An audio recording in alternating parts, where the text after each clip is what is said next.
Bonjour à tous. Alors, effectivement, avec Christophe, nous sommes tous les deux économistes au sein du laboratoire INRAE, le laboratoire ETIS d'INRAE à Cestas, et nous allons vous présenter dans ce projet Trajectoire un focus, une recherche spécifiquement sciences humaines et sociales. Nous n'avons pas d'interdisciplinarité avec les sciences physiques ou d'autres partenaires avec lesquels on a également l'habitude de travailler. Donc là, c'est uniquement sciences humaines et sociales, et par contre en interdisciplinarité, c'est-à-dire qu'on va être à la fois des économistes, des géographes, des psychologues de l'environnement et des politistes. Voilà, donc ça partage, je reviendrai plus en détail, on couvre plusieurs façades maritimes, puisqu'on est sur Marseille, Montpellier et Bordeaux. L'entrée qui était la consigne pour les interventions de la matinée, c'était le rapport entre science et gestion. Là, l'idée, elle est qu'effectivement, les gestionnaires ont été mobilisés et sont mobilisés tout au long du projet. Mais la particularité, je dirais, de ce projet est vraiment de s'intéresser à la construction de l'action publique dans son rapport au temps, en l'occurrence de l'adaptation, des stratégies d'adaptation face aux risques. Comment les construire dans le temps pour l'action publique, avec l'action publique, et évidemment dans le but d'améliorer la situation sur le territoire. Alors rapidement, donc Trajectoire, c'est un projet qui est sur sa dernière année de déploiement, est parti donc du constat de la montée du niveau de la mer et donc d'une nécessité d'adapter nos territoires littoraux face au changement climatique et à cette élévation du niveau de la mer en particulier, mais surtout de considérer que finalement, de poser cette nécessité d'une adaptation face au changement climatique, c'était la nécessité d'une évolution des doctrines d'intervention.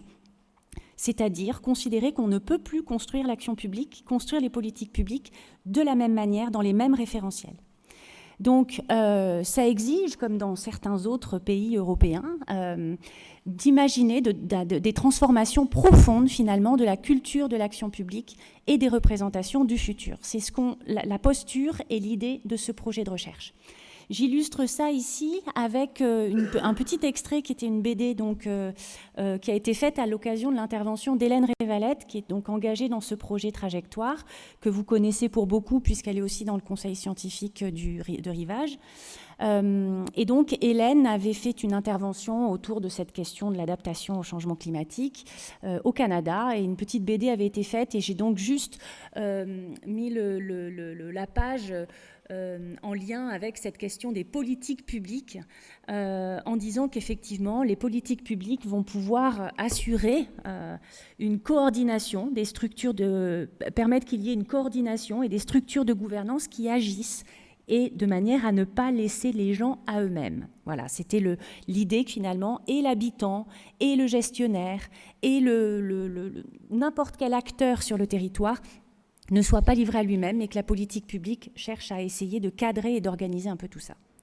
Donc globalement, ce projet, il se déclinait autour de deux axes. Un premier axe qui s'intéressait à la question des gestionnaires, c'est-à-dire ceux qui construisent l'action publique. Comment finalement pensent-ils pouvoir mettre en œuvre une action publique progressive compte tenu de leur territoire, des spécificités de leur territoire, mais aussi des routines organisationnelles qu'ils connaissent, des cadres d'action dans lesquels ils se situent et des représentations existantes. Donc ça, c'était un premier bloc vraiment autour des gestionnaires, avec les gestionnaires, qui a mobilisé un certain nombre d'ateliers. Et donc Christophe vous présentera dans un deuxième temps l'enquête réseau d'acteurs qui a été initiée dans cet axe-là. Certains d'entre vous ont contribué aux données sur lesquelles on travaille, puisque il y avait eu un questionnaire que certains d'entre vous auquel vous aviez répondu. Le deuxième axe est celui autour de la question de la population, des habitants qui vivent sur ces territoires à risque. Comment cette population s'approprie le temps long ? Comment est-ce qu'elle se représente la progressivité de l'action publique ? Comment est-ce qu'elle l'intègre dans ses choix ? Donc là, nous avions plusieurs actions qui ont été mises en œuvre dans cet axe. Et là, je vais vous présenter en quelques mots l'enquête habitant qui vient de se terminer. Donc je vous présenterai juste quelques stats très rapides pour qualifier un petit peu comment les réponses semblent s'orienter. Donc rapidement, cette enquête habitant a été adressée. C'est une enquête quantitative, un questionnaire qui a été adressé à 1001 individus des communes littorales françaises. 54% sont des propriétaires et vous le voyez, 5 régions littorales sont concernées. La majorité, donc comment est-ce qu'on a évidemment échantillonné? Tout simplement en fonction de la part de la population sur ces communes littorales et puisque ce qui nous intéressait, c'était les questions aux habitants et leur rapport notamment en lien avec leur logement. Donc la population mère devait être celle des habitants et non pas la distribution des risques, des choses comme ça. Ce qui fait que finalement, la Nouvelle-Aquitaine va être peu représentée dans cet échantillon-là, puisqu'on a 12,3% de réponses d'habitants de la Nouvelle-Aquitaine. La majorité concerne PACA-Corse, 44,4%. Vous voyez également la Bretagne, Pays de la Loire, 23%, Normandie, Hauts-de-France, 13% et l'Occitanie pour à peine 7%. Donc voilà pour ce qui concerne la distribution générale de notre échantillon. Et par rapport à la distance, pour donner une autre caractéristique intéressante, nous avions souhaité, et donc ça a été respecté, nous avions souhaité que cette population soit située sur des communes littorales, mais pas à 20 km ou à 10 km du front de mer automatiquement. On voulait que ce soit relativement proche de l'aléa potentiel. Donc, on voit que c'est relativement respecté puisqu'on a à peu près la moitié de l'échantillon qui est entre 0 et 1 km du front de mer et 51% au-dessus de 1 km. Voilà. Si vous additionnez, vous verrez qu'on n'arrive pas à 100%, tout simplement parce qu'une certaine partie des individus ne savent pas se prononcer sur la distance à laquelle ils se situent par rapport au front de mer. Donc, nous n'avons pas la réponse. Et ce questionnaire était sur donc plusieurs parties, était structuré autour de 7 blocs. On caractérisait qui répondait, c'est-à-dire la personne, son ménage, son foyer, également la résidence principale. Nous n'avions que des habitants principaux, voilà. Et on leur proposait de s'exprimer par rapport aux risques sur leur commune. Nous avions également des questions pour qu'ils situent leur résidence principale au cours de leur vie, c'est-à-dire qu'on ait une petite idée de la trajectoire résidentielle qu'ils ont connue jusque-là et qu'ils envisagent d'avoir éventuellement pour la suite. Et puis deux questions très spécifiques autour des politiques de gestion des risques, les politiques d'aménagement relativement classiques et les politiques dites progressives, mais on va y revenir. Enfin, une question sur les personnalités, la façon dont l'individu, pour essayer de caractériser un peu mieux comment l'individu se positionnait dans ses réponses. Rapidement, je vous situe à chaque fois les réponses France entière et les réponses pour la Nouvelle-Aquitaine.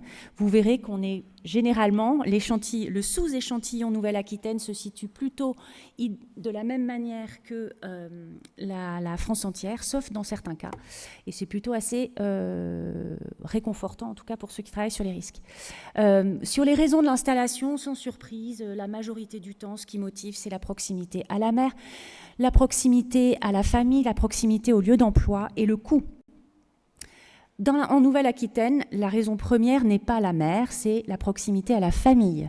Et en revanche, la proximité au travail est une raison qui n'arrive qu'en 4e niveau par rapport à France entière. Donc je pense que là, pour le coup, la région PACA, PACA-Corse tire certainement l'échantillon dans ce sens-là, puisqu'on est sur des territoires extrêmement artificialisés, urbanisés et avec beaucoup d'individus qui habitent là tout simplement parce qu'ils y travaillent. Le fait que ce soit le bord de mer n'est pas la raison principale.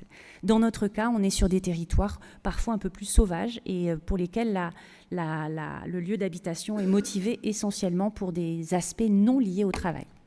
En tout cas, ce sont des choses qui pourront être creusées.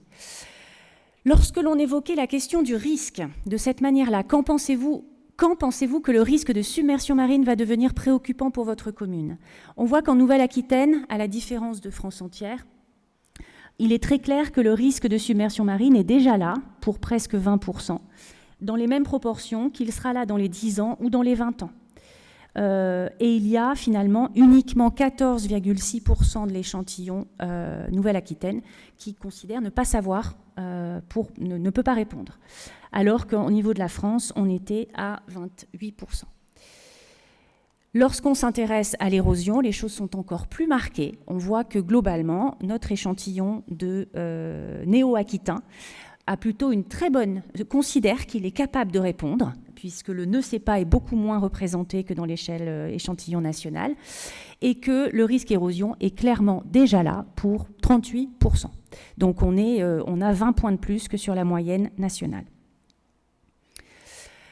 Ensuite, si on en vient à aux questions sur les politiques, pour vous donner juste deux petites illustrations, là encore, on est vraiment sur du descriptif. Je vous présente très rapidement les réponses collectées. On n'a absolument aucune analyse encore économique, ni géographique ou psychologique du questionnaire en question. Quel type de politique a votre préférence? Est-ce que vous préférez une politique de gestion classique ou une politique dite progressive? Ce qui différenciait les deux était largement précisé dans le questionnaire. On a beaucoup travaillé justement sur ces éléments d'explicitation pour que les choses soient claires. La politique classique présentait en fait sur un horizon de 5 à 10 ans des actions assez précises, assez identifiées, alors que la politique progressive part du principe qu'il va falloir être extrêmement adaptatif. Et donc, on n'identifie pas dès aujourd'hui ce qu'il va falloir faire dans 10 ans. On verra ce qu'il faudra faire. Et donc, clairement, aussi bien France Entière que Nouvelle-Aquitaine, la politique progressive est plébiscitée, elle est mieux notée. Et la part de ceux qui ne savent pas répondre à cette question est là encore un petit peu moins présente en Nouvelle-Aquitaine. Donc, plutôt des politiques progressives, ce qui va dans le sens de ce qui est souhaité, et par les acteurs, et par les territoires, et par les scientifiques, globalement, sur ces questions-là. En revanche, on sait qu'il y a des atouts et des limites à ce genre de... Je suis désolée, c'est très peu lisible, donc je vais juste synthétiser rapidement. On demandait aux individus, du coup, de se positionner sur s'ils étaient tout à fait d'accord ou pas du tout d'accord, sur une échelle de 5 niveaux, à plusieurs propositions qu'on leur faisait. Les 5 premières propositions présentaient les avantages potentiels d'une politique progressive, les 5 autres propositions, les inconvénients potentiels. Ce que l'on voit ressortir de là, c'est que globalement, les aspects positifs sont beaucoup mieux valorisés. Les gens sont plutôt très favorables tout à fait d'accord avec ces aspects positifs de la politique, à savoir le fait qu'elle va mieux permettre de prendre en compte le temps. J'ai plus tout en tête, mais bon, voilà, par rapport à l'ensemble. Et on voit que les néo-aquitains sont encore plus favorables à ces aspects positifs. En revanche, les aspects négatifs sont à peu près distribués de la même manière.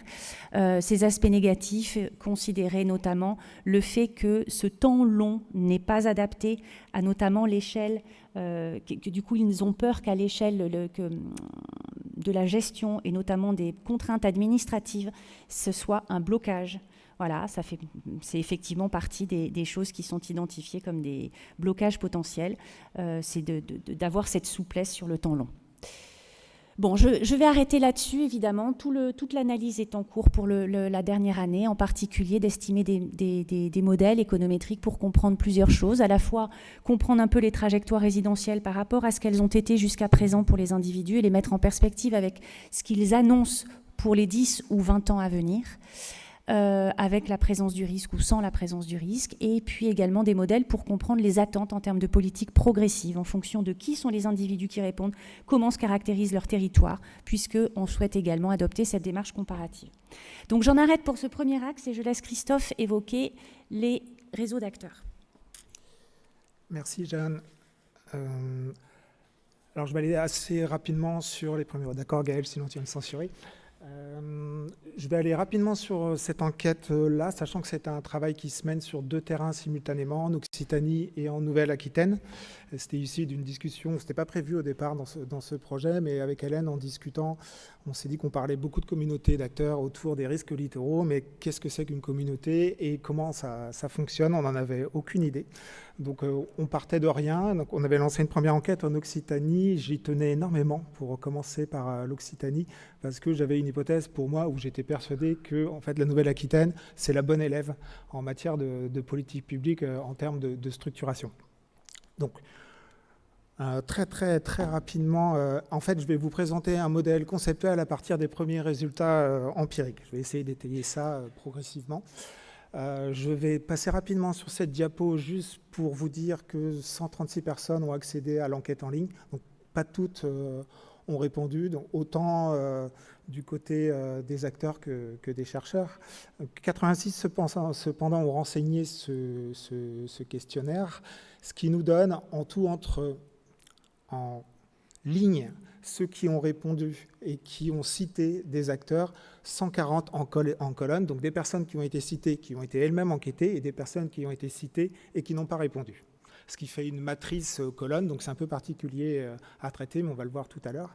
Et je vais vous montrer juste des résultats partiels parce que le temps qui m'est imparti ne me permet pas de développer et d'exposer la science des réseaux. Donc je vais exploiter juste la structure des réseaux obtenus et deux attributs individuels, les acteurs et les chercheurs, et c'est ce qui nous intéressait pour aujourd'hui. Donc voilà ma variable à expliquer, qui est le réseau de collaboration. Ceux qui ont répondu au questionnaire ont vu qu'il y avait une question qui leur demandait avec qui collaborez-vous sur la question des risques littoraux. Je la fais simple comme ça, il y avait plusieurs questions. Et voilà ce que ça donne pour l'instant. Donc on a un réseau d'abord composé, alors je les ai pas répartis consciemment, c'est-à-dire que j'ai laissé un algorithme de spatialisation faire la chose. Et ce qu'on peut voir donc, là, sur nos 140 personnes, c'est assez équilibré entre les acteurs et les chercheurs, sachant que j'étais parti de deux listes. Une première liste que j'avais demandé à Nicolas Bernon de l'Observatoire des littoraux, donc il est du BRGM, que je remercie. Et je suis parti d'une seconde liste via Gaël Perrochon du GIP. Et j'ai confronté ces deux listes-là pour avoir un certain équilibre, sans enlever aucun nom, ni en ajoutant. J'ai juste demandé au GIP, et ils ont été super, je leur ai demandé de s'auto-censurer, puisque, comme évidemment, ils sont les acteurs centraux de la gestion sur la région, leur citation aurait fait exploser le réseau. Et d'autre part, j'ai une stratégie un peu particulière vis-à-vis du monde de la recherche, qui était de ne pas communiquer du tout sur cette enquête, au risque soit de s'exposer à des réprimandes ou de s'exposer surtout à des gens qui ne répondent pas. Mais si on passe par un réseau particulier de chercheurs, on risque une surreprésentation de ce réseau-là, ce qui fait qu'on a un gros biais dans l'analyse. Donc là, il ne faut pas le voir comme quelque chose où les acteurs les plus centraux sont les plus gros. Ce sont eux qui reçoivent le plus de citations, donc de collaboration. Et c'est surtout leur place qu'il faut voir. Plus vous êtes vers le centre, plus vous êtes avec les autres acteurs qui sont dans le centre, connectés de façon semblable. Et plus vous vous écartez, plus vous avez des connexions, une manière de vous connecter qui est dissemblable à celle du centre. Bon, ça c'est pour des analyses ultérieures, mais que je pourrais présenter. Rapidement, donc, comme dans tout travail de recherche, on commence à trifouiller ces données. Donc là, j'ai fait une première, c'est équivalent à une ACP, mais en mode matrice de relations, avec une distance qui est particulière, c'est la distance de Hamming. Donc la distance de Hamming, c'est une matrice de corrélation qui est beaucoup utilisée chez les écologues qui travaillent sur les espèces végétales. Mais comme là, on avait un réseau binaire, c'était très pratique à utiliser. Juste retenons comme information qu'en rose, c'est une classe d'acteurs uniquement, c'est-à-dire que ce sont des gens qui collaborent principalement avec d'autres acteurs, donc il y a une certaine homophilie. De la même façon pour la classe en vert, donc qui est analogue, mais à l'opposé des acteurs de la gestion. Et enfin, une classe mixte, qui est un peu le parangon du milieu du réseau, en fait, entre les deux extrêmes, où on trouve une bonne mixité entre acteurs et chercheurs. Et enfin, il y a une grosse représentation d'une classe, j'ai indiqué en violet, qui n'a pas répondu au questionnaire. Donc on a un gradient de mixité à expliquer, des centralités à expliquer. Je reviens rapidement là, il y a quelque chose que je n'ai pas dit, il y a une sous-représentation des sciences sociales et une sur-représentation des sciences et vie de la Terre et des sciences de l'environnement. Pour autant, c'est assez classique, mais les sciences sociales sont positionnées, elles sont sur tous les passages intermédiaires du réseau, puisque c'est elles un peu qui fabriquent, alors sans prêcher pour ma paroisse évidemment, mais c'est elles qui fabriquent un petit peu les liens informels entre tous ces différents sous-ensembles du réseau. Donc il y a un fonctionnement particulier. En Occitanie, c'était plutôt une hypothèse de cœur périphérique qui a été testée parce que les données, enfin les résultats précédents nous amenaient vers ça, c'est-à-dire un cœur d'acteurs très connecté, très peu nombreux et qui diffusait à l'ensemble du reste de la communauté. Donc c'est plutôt une communauté en étoile. Et en Nouvelle-Aquitaine, il y a quand même une ancienneté dans la politique publique qui fait que le fonctionnement est beaucoup plus structuré de façon hiérarchique. Donc ça, c'est l'hypothèse que j'ai posée au départ. Et finalement, on se retrouve entre deux types de fonctionnement. Un fonctionnement très hiérarchique. Alors, hiérarchique, pas au sens donneur d'ordre. Hein, c'est quelqu'un qui centralise le plus les collaborations, les informations. Et ça descend à des acteurs un petit peu moins populaires. Et on descend encore comme ça. Et le fonctionnement se fait de façon plus verticale. En cœur-périphérie, c'est beaucoup plus horizontal. Donc on se retrouve dans un réseau qui oscille entre le réseau très connecté, donc tous les acteurs en fait participent dans des collaborations horizontales versus verticales, mais c'est quand même le vertical qui l'emporte. Et une hypothèse qu'il faudra que je teste pour la suite, c'est l'énorme présence de réseaux en Nouvelle-Aquitaine relativement à d'autres régions. En Occitanie, la recherche par exemple est beaucoup moins structurée dans ces types de réseaux. C'est plus des collaborations interindividuelles qui régissent le fonctionnement global. En Aquitaine, il y a les relations interindividuelles, mais il y a également, tu l'as présenté Bérangère au tout départ, tu as cité plein d'autres réseaux, et il y en a encore beaucoup d'autres. J'ai fait une petite représentation simplifiée, c'est toujours un petit peu risqué, mais celle-ci, elle marche pas trop mal. J'ai pris les premiers acteurs les plus connectés dans chaque classe que je vous ai présenté au tout départ, et on voit bien, le premier résultat, c'est qu'on a un seul composant. C'est assez remarquable en matière de stade de réseau de retrouver en fait un réseau qui est complètement uni. Il n'y a aucun nœud qui est séparé du réseau ou aucune grappe de nœuds qui sort du réseau. L'ensemble est connecté et tout l'enjeu va être d'étudier non pas ces ellipses qui sont encadrées là et qui représentent parfaitement le réseau, puisqu'on a trois classes en vert et 4 classes en rose, donc on a notre équilibre recherche et acteurs gestionnaires, et ce sont plutôt ces nœuds en noir qui forment, je ne sais pas si on peut mettre un bout de rouge, je ne sais pas si on peut, je ne vais pas le faire, sinon ça va, je vais faire des bêtises, mais ce sont ces nœuds en noir qu'on voit ici, celui-ci par exemple, celui-là là-bas, et en fait qui forment l'intermédiarité du réseau, c'est qui se place sur les plus courts chemins pour relier tous les autres. La suite, donc là vous avez le modèle conceptuel avec les différentes, j'espère que j'ai réussi à l'expliciter au mieux. Bon, ça va aller, on termine comme ça. Le but, c'est que ce n'est pas quelque chose de statique. En fait, le réseau que je vous ai présenté là, c'est un réseau de collaboration, ça bouge dans le temps.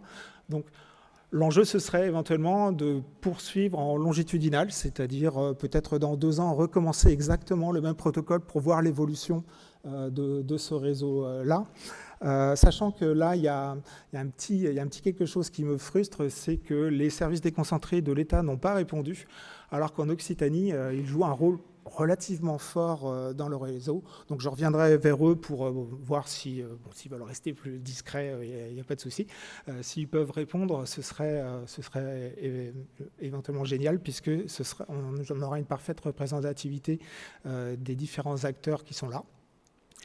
Il reste également à exploiter tous les attributs de l'enquête, puisqu'il y a plusieurs questions qui ont été posées, il y a plus de 40 variables, et l'enjeu, ça va être d'expliquer la probabilité de formation d'un lien de collaboration, étant donné ces différentes variables-là, tout en sachant que le réseau pourvoit des ressources à quelqu'un qui y participe, mais également des contraintes du temps.